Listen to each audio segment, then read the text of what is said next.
దేవునికి స్తోత్రములు. క్రీస్తునందు ప్రియమైన ప్రేక్షకులారా, ప్రభువైన యేసుక్రీస్తు వారి పరిశుద్ధ నామములో మీకు మా ప్రత్యేకమైన వందనాలు తెలియజేసుకుంటున్నాను.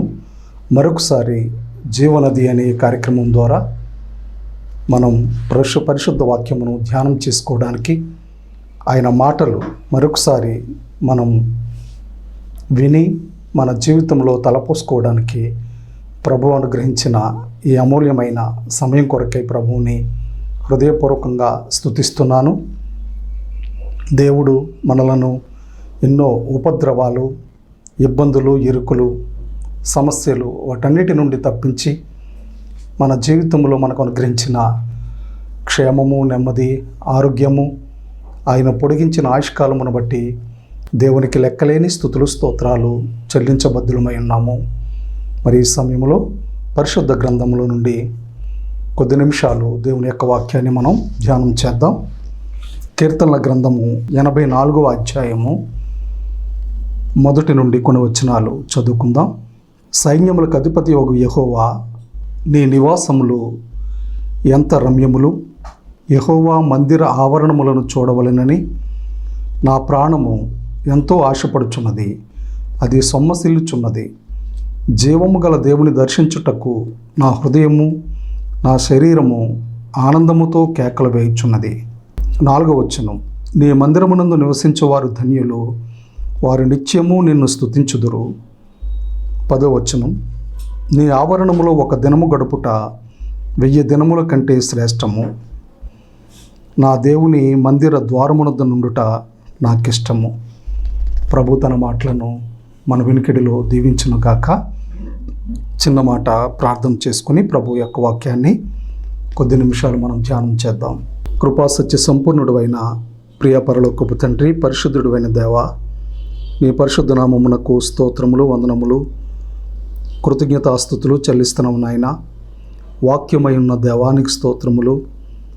నీ వాక్యము ద్వారా మమ్మలను సరిచేయటానికి, దిద్దడానికి, నీ స్వారూప్యంలోనికి మమ్మల్ని మార్చడానికి ఇష్టపడిన దేవానికి స్తోత్రములు. మీ వినికిడులు మేము చదువుకునే లేఖన భాగమును మీరు జ్ఞాపకం చేసుకునండి. నీ పక్షంగా నిలబడి నీ మాటలు అందించుచున్న నేను నిష్ప్రయోజకుడును, ఎందుకో పనికిరానటువంటి వాడును ప్రభువా.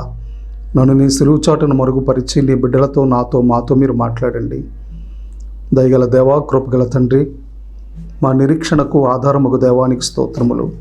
మా విశ్వాసమునకు కర్తవైన దేవానికి స్తోత్రములు. దానిని కొనసాగించువాడానికి స్తోత్రములు. నీ మాటలు వినగల చెవులు, గ్రహించగల హృదయమును మీరు మాకు దయచేసి ప్రభువా, ప్రేక్షకుల యొక్క హృదయంలో నీ మాటలు 30దంతులుగా, 60దంతులుగా, 100దంతులుగా మంచి నిత్యం వల్ల ఫలించడానికి కృప చూపించుమని ప్రభును నీ ప్రియకుమారుడు మా రక్షకుడునైనా యేసుక్రీస్తు వారి అద్వితీయ నామంలో ఆశ్రయించి అడిగి వేడుకొనుచున్నాం తండ్రి, ఆమేన్. క్రీస్తునందు ప్రియమైన సహోదరి సహోదరులారా, 84వ కీర్తన కోరహు కుమారులు రచించినటువంటి కీర్తన. కోరహు మోషే మీద తిరగబడి భయంకరమైన మరణానికి గురయ్యాడు. ఒక దేవుడు వారి మీదకి తన ఉపద్రవాన్ని పంపించి భూమి నెరలు విరుచుట వలన వారు సజీవులుగానే పాతాళానికి వెళ్ళిపోయినట్లుగా పరిశుద్ధ గ్రంథంలో వ్రాయబడి ఉంది. అటువంటి అవిధేయుడైన వ్యక్తి యొక్క కుమారులు. కానీ ఒక విచిత్రమైన సంఘటన ఏంటంటే, ఆ కుమారులు వారి పేరు పెట్టుకోలేదు, ఇక్కడ తండ్రి పేరు పెట్టుకున్నారు, కోరహు కుమారులు అని. దేవుడు కూడా ఎంత ప్రేమ కలిగిన వాడు చూడండి. అవిధేయుడయ్యాడు. దేవుని చిత్తానుసారంగా ఏర్పాటు చేసుకున్న మోషే మీద తిరగబడ్డాడు. ఇతని పేరు మరెక్కడ వ్రాయబడకూడదు అని ఆయన అనుకునలేదు. కానీ అవిధేయుడైనటువంటి ఒక వ్యక్తి యొక్క కుమారులు అని పిలువబడ్డానికి, వ్రాయబడ్డానికి దేవుడు ఇష్టపడ్డాడు. కోరహు కుమారుల యొక్క కీర్తనగా ఈ కీర్తన వ్రాయబడింది. వారు రాసినటువంటి చాలా శ్రేష్టమైన, ఉన్నతమైనటువంటి కీర్తనలు చాలా ఉన్నాయి. దేవుని పట్ల ఆసక్తి, దేవుని పట్ల శ్రద్ధ, దేవుని పట్ల వారికి ఉన్నటువంటి ఆలోచన, మరంత మాత్రమే కాదు, దేవుని పట్ల వారికి ఉన్నటువంటి ఆ తృష్ణ, ఇవన్నీ కూడా ఈ కోరహ కుమారుల యొక్క కీర్తనలలో మనకెంతో విశేషముగా ప్రస్ఫుటముగా మనకు కనబడుతుంది. దేవుని మందిరము యొక్క విశిష్టతను ఈ కీర్తనలో మరి కోరహ కుమారులు రాసినట్లుగా మనకు కనబడుతుంది. గమనించండి, సైన్యములకు అధిపతియగు యెహోవా నీ నివాసములు ఎంత రమ్యములు, యెహోవా మందిర ఆవరణములను చూడవలెనని నా ప్రాణము ఎంతో ఆశపడుచున్నది, అది సొమ్మసిల్లుచున్నది. జీవము గల దేవుని దర్శించుటకు నా హృదయమును నా శరీరమును ఆనందముతో కేకలు వేయుచున్నవి. వాస్తవానికి చాలామంది దేవుని మందిరానికి కొందరు కాలక్షేపానికి వెళ్తారు. మరి కొంతమంది దేవుని మందిరానికి ఈవేళ సెలవు కదా, ఈ గంట సేపు చర్చిలో కూర్చుంటే బాగుంటుందేమో అనే ఉద్దేశంతో కొంతమంది వెళతారు. కొంతమంది ఆ పాస్టర్ గారి పిల్లలు లేక విశ్వాసుల యొక్క పిల్లలు కాబట్టి వారికి చిన్నప్పటి నుంచి ఆ క్రమం నేర్పిస్తారు. ఆదివారం మందిరానికి వెళ్ళాలి, సండే స్కూల్కి వెళ్ళాలి అనేటువంటి క్రమం. ఆ క్రమంలో వారు కూడా ఆ మందిరానికి వెళ్ళి అక్కడ కూర్చుంటారు. కానీ దేవుని మందిరములో ఏముంది? దేవుని మందిరములో మరి ఏమున్నాయి? వీటన్నిటిని గుర్చి కోరహ కుమారులు ఇక్కడ రాస్తున్నారు. యెహోవా మందిర ఆవరణములను చూడవలెనని నా ప్రాణము ఎంతో ఆశపడుచున్నది, సొమ్మసిల్లుచున్నది అని చెప్తున్నాడు. ఎంత ఆశ అంట? కొంత కాదు, ఎంతో అని చెప్పాడు. ఎంతో అనే దానికి అంతులేదు. నా ప్రాణము ఎంతో ఆశపడుచున్నది. ప్రాణమే ఆశపడుతుంది. ఎక్కడ ఆయనను నిలబడ్డానికి కూడా అనుమతించడం లేదు. అది చూడండి, తర్వాత అది సొమ్మసిల్లుచున్నదని చెప్తున్నాడు. అంటే దేవుని మందిరం పట్ల కోరహ కుమారులకు ఉన్నటువంటి ఆశ, ఆసక్తి, ప్రేమ, మరి దానిని ఏమంటారంటే ఆ తృష్ణ ఎంత గొప్పదో ఆలోచన చేయండి. జీవము గల దేవుని దర్శించుటకు నా హృదయమును నా శరీరమును ఆనందముతో కేకలు వేయుచున్నది. జీవము గల దేవుని దర్శించుటకు నా హృదయమును నా శరీరమును ఆనందముతో కేకలు వేస్తున్నాయంట. ఎంత గొప్ప అనుభవం ప్రియులరా. దేవుని మందిరానికి వెళితే ఏదో స్వస్థత లభిస్తుంది, దేవుని మందిరానికి వెళితే మా అప్పులు తీరుతాయి, దేవుని మందిరానికి వెళితే కుటుంబంలో ఉన్న సమస్యలు తీరిపోతాయి అనేటువంటి ఉద్దేశంతో కాదు కోరహ కుమారులు వెళ్ళేది. ఎవరిని దర్శించడానికి వెళుతున్నారు? జీవము గల దేవుని దర్శించుటకు నా హృదయమును నా శరీరమును ఆనందముతో కేకలు వేయుచున్నవని ఇక్కడ భక్తుడు లేక కీర్తనకారుడు తెలియచేయుచున్నాడు. జీవము గల దేవుని దర్శించటానికి ఆ ముందు వచనంలో చూసినట్లయితే, ఆ ముందు భాగంలో చూసినట్లయితే ఆయన దేవుని మందిర ఆవరణమును చూడవలెనని, ఎక్కడైతే జీవము గల దేవుని దర్శించుటకు నా హృదయమును నా శరీరమును ఆనందముతో కేకలు వేయుచుంది. క్రీస్తునందు ప్రియులరా, దేవుని మందిర ఆవరణమును చూడవలెనని కోరహ కుమారుల యొక్క ప్రాణము ఎంతో ఆశపడుచున్నది, అది సొమ్మసిల్లుచున్నదని తెలియజేస్తున్నాడు.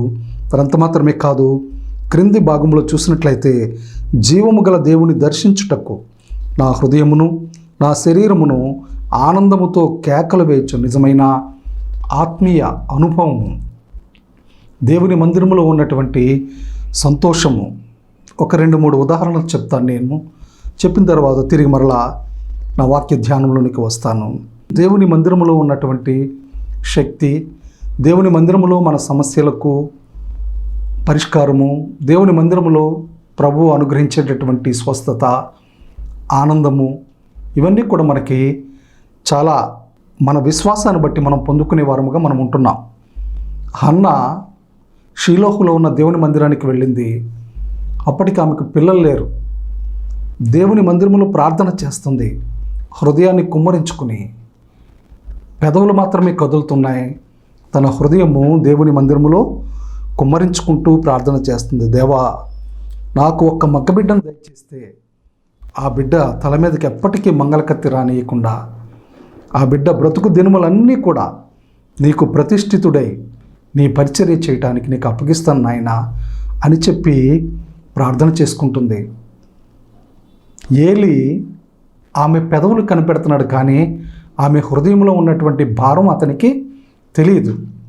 ఒకవేళ తాగి వచ్చిందేమో, మద్యం తాగి వచ్చిందేమో, ద్రాక్షారసం త్రాగి వచ్చిందేమో అనుకుని అపోహపడి అంటాడు, ఏంటి నువ్వు దేవుని మందిరంలో విచిత్రంగా ప్రవర్తిస్తున్నావు, ప్రార్థన బలముగా చెయ్యి, బహిరంగంగా చెయ్యి, వినిపించేటట్టుగా చెయ్యి అన్నట్టుగా ఆమెను హెచ్చరిస్తున్నాడు. అప్పుడు అంటుంది, అయ్యా దైవజనుడా, నన్ను పనికిమాలిన దానిగా ఎంచొద్దు.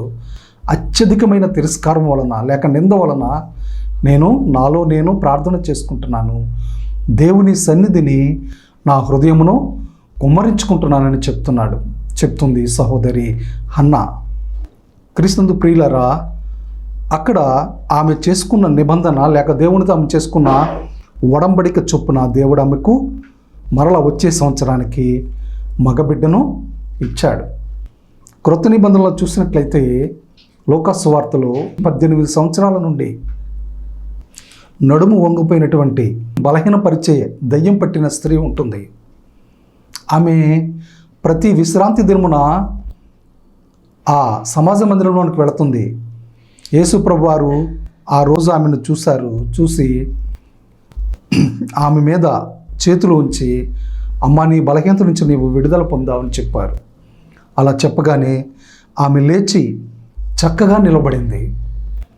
అప్పటికి 18 సంవత్సరాలు అయింది. ఆ అపవిత్రాత్మ ఆమెను బంధించి, అక్కడ ప్రభు చెప్తాడు, ఆయన మీద విసుక్కున్నటువంటి పరిసయ్యులకు, శాస్త్రులకు, సమాజ మందిరపు అధికారులకు 18 ఏండ్ల నుండి సాతాను కట్ల చేత బంధించబడిన ఈమెను విశ్రాంతి దినమున విడిపింప తగదా అని. ప్రభునందు ప్రియమైన దేవుని బిడ్డలారా, ఎన్నో కట్ల చేత మనం బంధించబడి ఉంటాం. ఆ కట్లన్నీ విప్పబడేవి దేవుని మందిరములో, మన కట్లు తెంపబడేవి దేవుని మందిరములో. కాబట్టి ఆలోచన చేయండి, దేవుని మందిరములో మరి కోరహు కుమారులు చెప్పినట్లుగా సంతోషం ఉంది, హృదయము కేకలు వేసే అనుభవం ఉంది. ఆయన సన్నిధికి వెళితే ఆయన మనకు మన సమస్యలకు పరిష్కారము అనుగ్రహించే దేవుడిగా ఉంటున్నాడు. చూడండి 3వ వచనం, సైన్యములకు అధిపతి ఒక యెహోవా, నా రాజా, నా దేవా, నీ బలిపీఠమునొద్ద నీ పిచ్చుకలకు నివాసము దొరికెను, పిల్లలు పెట్టుటకు వానకోవిలకు గూటి స్థలము దొరికెను. నీ మందిరమునందు నివసించువారు ధన్యులు, వారు నిత్యము నిన్ను స్తుతించుదురు. నీ మందిరమునందు నివసించువారు ధన్యులు, నిత్యము వారు నిన్ను స్తుతించుదురు. ఇది మరొక అనుభవంగా మనకు కనిపిస్తుంది. దేవుని మందిరములో నివసించుట ధన్యత. ఆయన మందిరములో నివసించి పరిచర్య చేసేవారు ప్రధాన యాజకులు, లేవీయులు, వారికి సహకరించేటటువంటి లేవీ గోత్రపు వారు ఉంటారు. ఆ మందిరములోనే వారు అక్కడ నివాసం చేస్తారు. ప్రభునందు ప్రియమైనటువంటి వారులారా, వారెంతో ధన్యులని చెప్తున్నారు. ఇంకొక మాట, వారు నిత్యము నిన్ను స్తుతిస్తారు, గాన ప్రతి గానములతో కీర్తించి, ధూప దీప నైవేద్యములు అర్పించి ఆయనను ఘనపరిచేవారుగా, స్తుతించేవారుగా, కొనియాడేవారుగా ఉంటారని మరి కోరహు కుమారులు తెలియజేస్తున్నారు. 10వ వచనం గమనించండి, నీ ఆవరణములో ఒక దినము గడుపుట 1000 దినముల కంటే శ్రేష్టము, భక్తిహీనుల గుడారములలో నివసించుట కంటే నా దేవుని మందిర ఆవరణమునొద్ద ఉండుట నాకిష్టము. ఈ అధ్యాయములో 12 వచనాలు ఉన్నాయి. ఈ 12 వచనాల్లో 3 లేక 4 వచనాలు దేవుని మందిర సంబంధమైనటువంటి అనుభవము, ఆ మందిరములో దొరికేటటువంటి కృప, మరంత మాత్రమే కాదు, ఆ మందిరములో ఉన్నటువంటి శ్రేష్టతను గురించి కోరహు ఎంతో చక్కగా వివరించారు. ఆయన ఆవరణములో ఒక్క దినము గడుపుట 1000 దినముల కంటే శ్రేష్టము. మనం ఏదైనా ఒక చక్కని ప్రదేశానికి వెళ్ళి దాన్ని చూసినప్పుడు మన శరీరము, మన హృదయము ఎంతో ఆహ్లాదంతో నిండిపోతుంది. జీవితంలో నేను ఆ ప్రదేశాన్ని చూసినప్పుడు నాకెంతో చాలా చక్కని అనుభూతి కలిగిందని మనలో మనం చెప్పుకుంటూ ఉంటుంటాం. ఏదైనా ఒక వాటర్ ఫాల్స్ దగ్గరికి వెళ్ళినప్పుడు కానీ, ఒక కొండ ప్రదేశానికి వెళ్ళినప్పుడు కానీ, ఒక చక్కని మైదాన భూమికి వెళ్ళినప్పుడు కానీ మనకున్న సమస్యలన్నీ మర్చిపోతాం, ఇంటిని మర్చిపోతాం, ఇంటి చుట్టుప్రక్కల ఉన్నటువంటి వాతావరణం అంతా మర్చిపోతాం. ఆ ప్రదేశం యొక్క సౌందర్యము, దేవుని సృష్టిని చూసి మనం ఎంతగానో సంతోషిస్తాం. ఇక్కడ గమనించండి 10వ వచనంలో, నీ ఆవరణములో ఒక దినము గడుపుట 1000 దినముల కంటే శ్రేష్టము. 1000 దినాలను గించమించగా 2 సంవత్సరాలు పైబడి ఉంటుంది. 1000 దినములంటే అంటే ఎంత సమయము ఒక్క రోజుతో భక్తుడు పోలుస్తున్నాడో ఆలోచించండి. ఒక్క రోజంతా అంటే 24 గంటల సమయము ప్రభు యొక్క సన్నిధిలో గడిపితే 2 సంవత్సరముల పైబడి ఉన్నటువంటి ఆయుష్కాలముతో ఆ ఒక్క రోజును పోలుస్తున్నాడు. మనం ఎన్నో దినాలు పోగొట్టుకుంటాం, సరైన అనుభవం లేక, సరైనటువంటి సంతోషమును దేవుని మందిరములో మనం పొందలేక. ఆ కీర్తనల గ్రంథంలోనే ఉంది, నీ మందిరం యొక్క సమృద్ధి చేత వారు సంతృప్తి నొందుచున్నారనేటువంటి మాట ఉంది. దేవుని మందిరములో సంతృప్తి ఉంది. దావీదు భక్తుడు అంటాడు, నీ మందిరములో నేను ఒలీవ మొక్క వలె నాటబడ్డాను అని చెప్తాడు. దేవుని మందిరములో నాటబడిన అనుభవం ఉంటుంది. దేవుని మందిరంలో నాటబడితే మనము స్థిరత్వము కలిగి ఉంటాం, స్థిరులమై ఉంటాం. కీర్తనల గ్రంథము 1వ అధ్యాయము అక్కడ వ్రాయబడిన మాట, నీటి కాలువల ఎవరను నాటబడినదై ఆకు వాడక తన కాలమందు ఫలమిచ్చే చెట్టు వలె ఉంటాడని అక్కడ వ్రాయబడి ఉంది.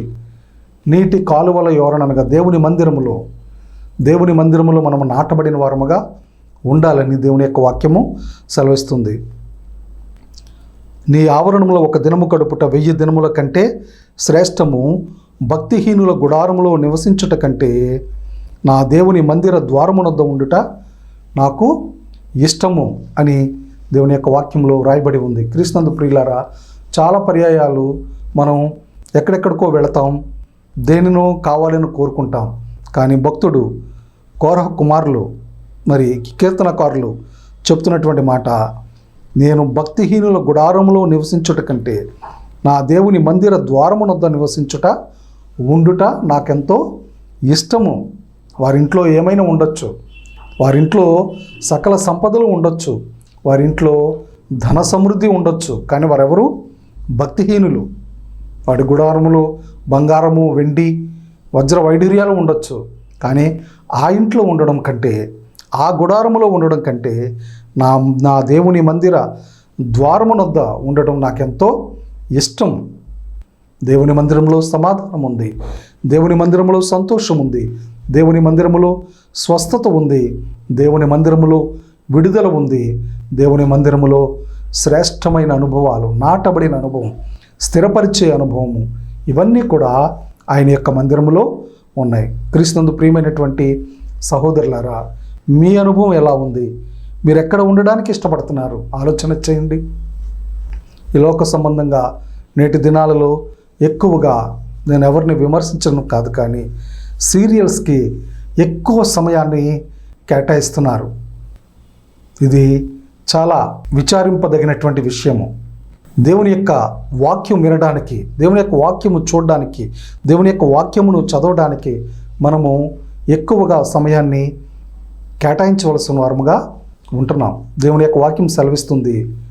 హెబ్రీయులకు రాసిన పత్రికలో 4వ అధ్యాయములు ఉంది, దినములు చెడ్డవి గనుక సమయమును పోనీయక అజ్ఞానుల వలె కాక జ్ఞానుల వలె నడుచుకొనుచు ప్రభు యొక్క చిత్తమేమిటో మీరు గ్రహించుకొనుడని దేవుని యొక్క వాక్యం మనకి సెలవిస్తుంది. కనుక ప్రభునందు ప్రియులరా, గమనించండి, దేవుని యొక్క వాక్యం చొప్పున మనము సమయమును దేవుని మందిరములో గడిపేవారముగా, దేవునికి ప్రథమ స్థానం ఇచ్చేవారముగా మనము ఉండాలని సెలవిస్తుంది. మత్తయి సువార్తలో అంటారు, దేవాలయము గొప్పదా? దేవాలయములో ఉన్నటువంటి ఆ పరికరాలను లేక వస్తువులను భద్రపరిచే దేవాలయము గొప్పదా అని అంటూ ప్రభు అంటాడు అక్కడ, ఇదిగో దేవాలయం కంటే గొప్పవాడును ఇక్కడ ఉన్నాను అని చెప్తున్నాడు ఆయన. అనగా మన ప్రభువు దేవాలయము కంటే గొప్పవాడు. ఆయనే దేవాలయముగా తను తాను పోల్చుకున్నాడు. కాబట్టి దేవాలయంలో ఉండేది ఆయనే, దేవుని మందిరం అనగా ఆయనే. ఆయనను చూడడానికి మనం వెళుతున్నాం. అందుకనే ఆ 2వ వచనంలో ఉంది, జీవము గల దేవుని దర్శించుటకు నా హృదయమును నా శరీరమును ఆనందముతో కేకలు వేయుచున్నవి. నిజమైన విశ్వాసీ అనుభవము దేవుని సన్నిధికి వెళ్ళినప్పుడు ఆయన గూర్చినటువంటి తలంపులు తప్ప, ఆయనను గూర్చిన ఆలోచనలు తప్ప, ఆయన వాక్య అనుభవములు తప్ప మరొకటి మన హృదయంలో ఉండదు, ఉండకూడదు కూడా. అటువంటి ఉద్దేశంతో మనం వెళ్ళినప్పుడు దేవుడు మనల్ని తప్పనిసరిగా దర్శిస్తాడు. తన వాక్యముతో బలపరుస్తాడు, తన వాక్యముతో మనల్ని దిద్దుతాడు, తన వాక్యముతో మన హృదయమును కలిగిన గాయములు కడతాడు. ఆ వాక్యము ద్వారా మనల్ని నడిపిస్తాడు. మనం తీసుకోవలసిన నిర్ణయాలు కూడా ఆయన వాక్యములో మనకి బయలుపరుస్తాడు. మనకు దిక్కుతోచని పరిస్థితులు మనకు ఏర్పడినప్పుడు తన వాక్యములో మనం ఏ దిక్కుకు వెళ్ళాలో, ఎటువంటి పరిస్థితులు మనము నియమించుకోవాలో ఆయన మందిరములో వాక్యం వినుట ద్వారా మనకు బయలుపరుస్తాడు. ప్రభునందు ప్రియమైన దేవుని బిడ్డలారా, దేవుని మందిరమును ప్రేమించటం అలవర్చుకొనండి.